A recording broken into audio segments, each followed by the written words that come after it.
Hello students, let's see this question. The question says 16 kg oxygen gas expands at STP standard temperature and pressure, जिसमें आपको pressure 180 m लेके चलना है. आइसोबैरिकली मतलब pressure change नहीं हो रहा है. Delta P is equals to zero. Delta P is equals to zero. ठीक है, change in pressure is zero या एक कांस्टेंट प्रेशर आप लेके चल रहे हो. To occupy double of its original volume, मतलब ये जो गैस है एक्सपैंड हो रही है और डबल हो जाती है अपनी ओरिजिनल वॉल्यूम का, ओरिजिनल वैल्यू का. अगर v इनिशियल की वैल्यू क्या है, v है, तो v फाइनल कितना होगा, 2 टाइम्स ऑफ v हो जाएगा. Clear?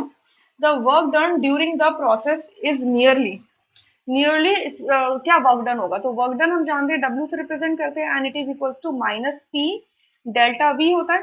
Delta v is change in volume, तो डेल्टा v क्या होता है, v final minus v initial, that is 2v minus v, that is v हो जाएगा. ठीक है, and it is also equals to delta n g R T. ठीक है, मतलब नंबर ऑफ गैसियस मोल्स का चेंज. तो अब आपका जो गैस है, ऑक्सीजन गैस है, यही तो एक्सपैंड हो रही है, यानी कि नंबर ऑफ मोल्स तो सेम रहने वाले हैं.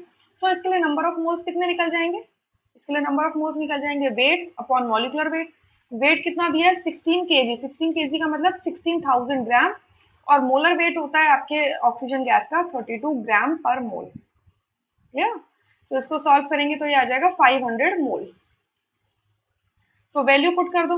सो डेल्टा एन जी की जगह आ जाएगा आपका 500 मोल्स.